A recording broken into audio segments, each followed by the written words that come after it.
Assalamualaikum warahmatullahi wabarakatuh.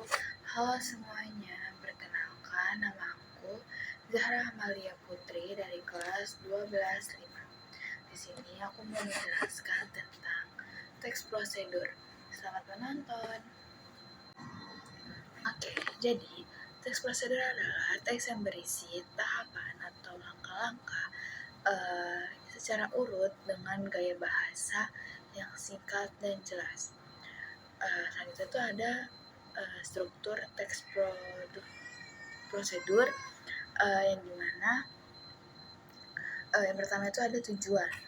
Nah, tujuan ini adalah hal yang ingin dilakukan dalam membuat teks prosedur sesuai dengan judul yang sudah kita pilih.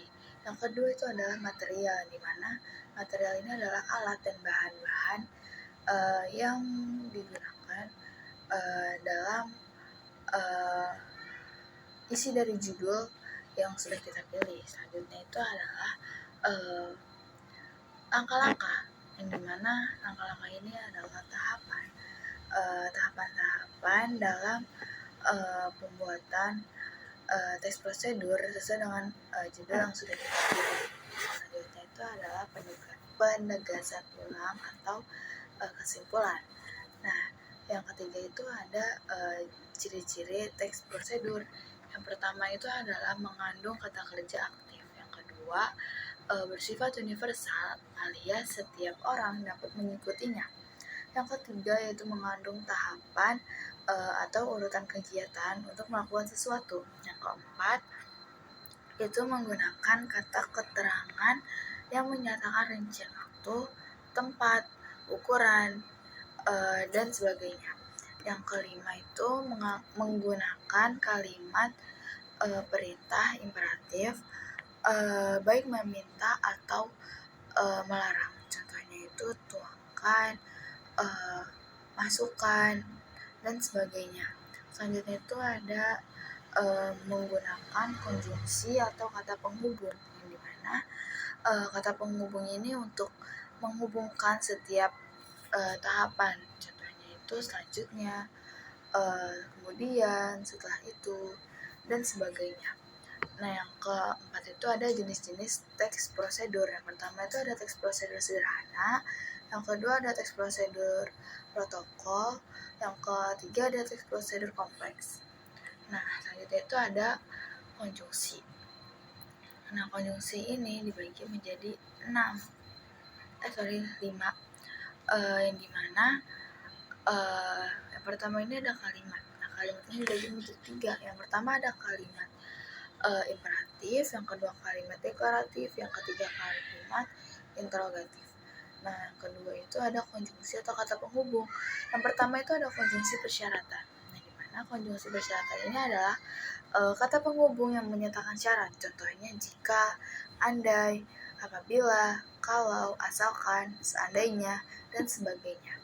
Selanjutnya itu yang kedua ada konjungsi temporal, yang dimana konjungsi ini adalah kata penghubung yang menandakan urutan waktu. Contohnya lalu, kemudian, setelah itu, selanjutnya, dan masih banyak lagi. Selanjutnya yang ketiga itu ada numeralia atau kata bilangan.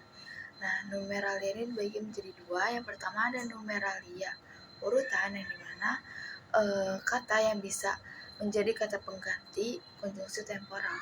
Contohnya itu ada pertama, kedua, ketiga, dan seterusnya. Nah, yang kedua itu ada numeralia kuantitas, yang dimana kata ini tuh berfungsi sebagai petunjuk jumlah atau durasi dalam teks prosedur. Contohnya itu masukkan 2 sendok tepung terigu, tunggu sampai selama 30 menit, dan sebagainya. Selanjutnya yang keempat itu ada pronomina. Yang pertama itu ada pronomina penunjuk, yang dimana biasanya itu mengandung kata ini, itu, dan tersebut. Selanjutnya itu ada pronomina persona, yang dimana biasanya itu mengandung kata Anda, saya, kamu, kita, dan kalian. Dan yang terakhir itu ada verba. Nah, yang pertama itu ada verba material, yang dimana mengacu pada tindakan fisik. Yang contohnya itu memasukkan, mengaduk, menggoreng, mengiris.